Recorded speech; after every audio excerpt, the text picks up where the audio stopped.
አንድ ብርጭቆ ብቻ ከመተኛታችሁ በፊት የምትወስዱት ይህ አንድ ብርጭቆ ኃይለኛ ስራ ይሰራል። እስቲ እውነቱን እንነጋገር። ቦርጭ ለብዙዎቻችን የራስ ምታት ነው። አመጋገብ አስተካክላችኋል፣ ስፖርት ሰርታችኋል፣ ምናልባትም ጂም ገብታችሁ ሞክራችኋል። ነገር ግን ያበጠው ቦርጫችሁ ንቅንቅ አልል ብሏችሁ ተስፋ ቆርጣችሁ ይሆናል። በጣም የምትወዱት ልብሳችሁ ሆዳችሁ ላይ ተወጥሮ ቅርጻችሁን ሲያበላሸውና በራሳችሁ ላይ ያላችሁ መተማመን ሲቀንሰው ይሰማችኋል።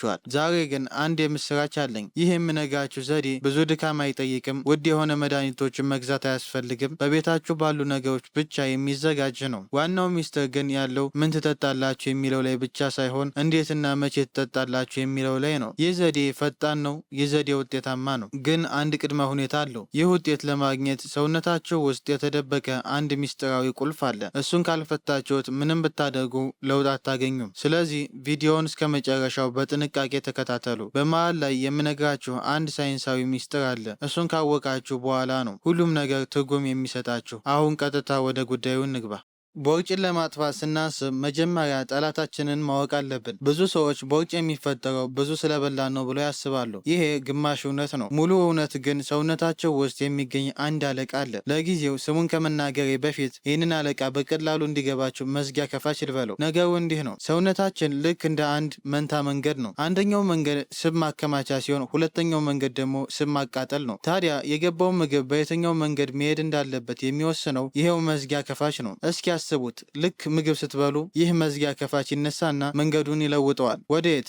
ወደ ስብ ማከማቻ አቅጣጫ። ወዲያውኑ ሰውነታችሁ ማቃጠሉን ያቆምና ያለውን ኃይል በሙሉ ወደ ሆዳችሁ እየወሰደ ያከማቸዋል። ችግሩ ያለው እዚህ ጋ ነው። ይህ መዝጊያ ከፋች እጁን ከመቆጣጠሪያው ላይ ካላነሳ መንገዱ አይቀየርም። ይህ ማለት ደማችሁ ውስጥ ካለ ስብ ማቃጠያ መንገዱ ተቆልፏል፣ ሙሉ በሙሉ ዝግ ነው። በዚህ ሰዓት በጂም ውስጥ ውላችሁ ብታድሩ ሰውነታችሁ ስብ ማቃጠል አይችልም፣ ምክንያቱም አቅጣጫው ያለው ማከማቻ ላይ ነው። ብዙዎቻችን የምንሰራው ስህተት ማታ ማታ ይህ መዝጊያ ከፋች ወደ ቤቱ እንዲሄድና እጁን ከመቆጣጠሪያው ላይ እንዲያነሳ እናደርገውም። ከመተኛታችን በፊት በምናደርገው ጥቃቅን ስህተቶች ምክንያት ሌሊቱን ሙሉ መንገዱ ማከማቻ ላይ ይሆናል። ውጤቱስ? ስንተኛ ቦርጫችን እየቀለጠ ከመሄድ ይልቅ ሰውነታችን ስብ እያከማቸ ይነጋል። ታዲያ መፍትሄው ምንድን ነው? በጣም ቀላል ነው። ከመተኛታችሁ በፊት ይህ መዝጊያን ከፋች ስራውን ጨርሶ እንዲሄድና ቦታው በሌላኛው ስብ አቃጣይ እንዲያስረክብ ማድረግ አለብን። ይህ ስብ አቃጣይ በሳይንሱ ግሉካጎን ይባላል። ግሉካጎን ሲመጣ መንገዱ ወደ ስብ ማቃጠል አቅጣጫ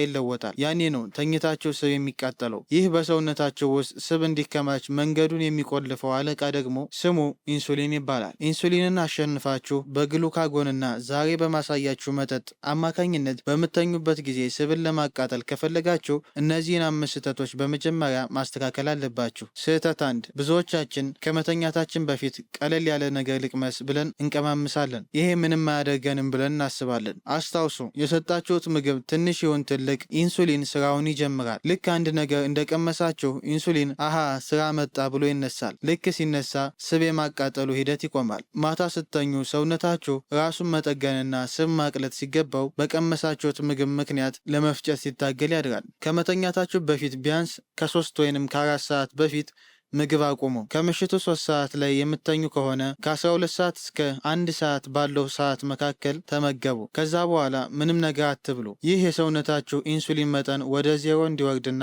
ሰውነታችሁ ወደ ስብ ማቃጠል ሞድ እንዲገባ ያደርገዋል። ስህተት 2፣ እራት ላይ እንደ ፓስታ፣ ሩዝ፣ እንጀራ፣ ድንች የመሳሰሉ ምግቦችን አብዝቶ መመገብ። እነዚህ ምግቦች ወደ ስኳርነት በፍጥነት ይለወጣሉ። ማታ ላይ ደግሞ ተኝተን የምናወጣው ጉልበት የለም። ስለዚህ ያ ሁሉ ስኳር የት ይሄዳል? ቀጥታ ወደ መጋዘናችን ነው የሚሄደው። ቦርጫችንን ነው የሚነፋው። ከሁሉም በላይ ደግሞ ካርቦሃይድሬት ውሃን በሰውነት ውስጥ የመያዝ ባህሪ አለው። ጠዋት ስትነሱ ፊታችሁ አብጦ ሆዳችሁ ተነፍቶ የምትነሱት በዚህ ምክንያት ነው። መፍትሄው እራት የምትበሉበትን ሳህን ለ2 ክፈሉ። ግማሹን አትክልት፣ ሰላጣ፣ ጎመን አድርጉት። ሌላውን ግማሽ ደግሞ ፕሮቲን፣ እንቁላል፣ አሳ፣ ስጋ አድርጉት። አትክልትና ፕሮቲን ኢንሱሊንን ብዙም ስለማያስቸግሩ ሌላ ስብ የማቃጠል እድላችሁን ይጨምራል። ስህተት 3፣ አልጋ ውስጥ ከገባን በኋላ ስልክ እያየን መጥፎ ዜናዎችን እያየን ወይም ስለ ነገ ስራ እያሰብን መጨነቅ። እዚህ ጋር ሌላ ሆርሞን ይመጣል፣ ኮርቲዞል። ኮርቲዞል የጭንቀት ሆርሞን እንለዋለን። ይህ ሆርሞን በጣም አደገኛ ነው። ቦርጭና ጭንቀት ቀጥተኛ ግንኙነት አላቸው። መፍትሄው ከመተኛታችሁ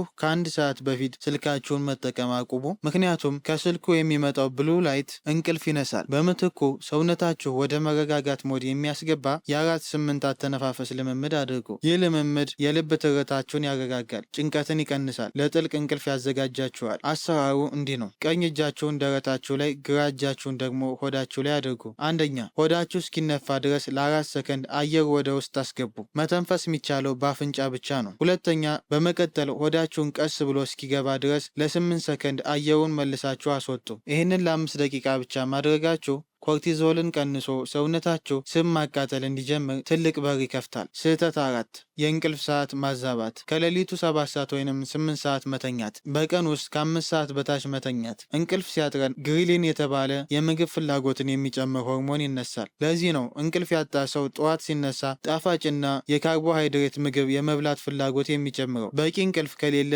ቦርጭ አይጠፋም። መፍትሄው ቢያንስ 7 ሰዓት መተኛት። ስህተት 5 በጣም ሞቃታማ በሆነ ክፍል ውስጥ መተኛት።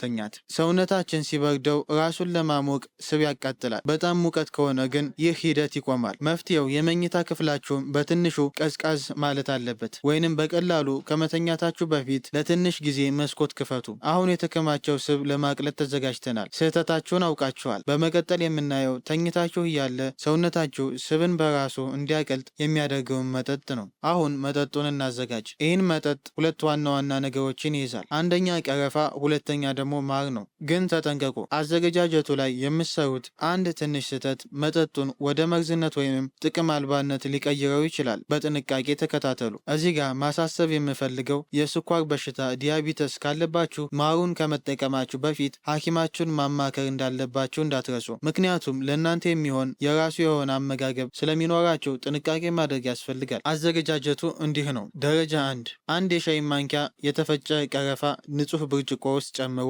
የቀረፋ ዱቄትን ከሱቅ ከምትገዙ የቀረፋውን እንጨት ገዝታችሁ በቤታችሁ በቡና መፍጫ ብትፈጩት በጣም ይመረጣል። የተገዛ ቀረፋ ዱቄት ብዙ ጊዜ ንጹህ ስለማይሆን ውጤቱ ይቀንሳል። ስለዚህ ቀረፋ ገዝቶ በቤት መፍጨት የተሻለ ነው። ደረጃ 2 1 ብርጭቆ ውሃ አፍሉ።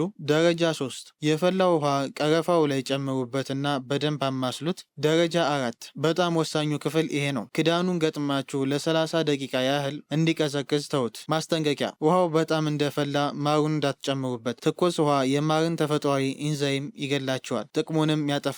ውሃ ለብ ማለት አለበት። ደረጃ 5 ውሃ ለብ ሲል 1 የሻይ ማንኪያ ንጹህ ማር ጨምሩበትና አማስሉት። ግማሹን ከመተኛታችሁ ከ30 ደቂቃ በፊት ጠጡት። የቀረውን ግማሽ ፍሪጅ ውስጥ አስቀምጡና ጠዋት በባዶ ሆዳችሁ ጠጡ። ይህንን ለ14 ቀናት ሞክሩት። ውጤቱ በራሱ ይናገራል። ነገር ግን እነዚህን 14 ቀናት ጨርሳችሁ የሚታይ ለውጥ ካላገኛችሁ ተስፋ ከመቁረጥ ይልቅ ወደኋላ ተመልሳችሁ የጠቀስናቸውን 5 ስህተቶች በደንብ እየተገበራችሁ መሆኑን በድጋሚ ፈትሹ። በተለይ የጭንቀት ሆርሞንና የእንቅልፍ ሰዓት ካልተስተካከለ ሰውነታችሁ ስብ የማቃጠል እድሉ ዝቅተኛ ነው።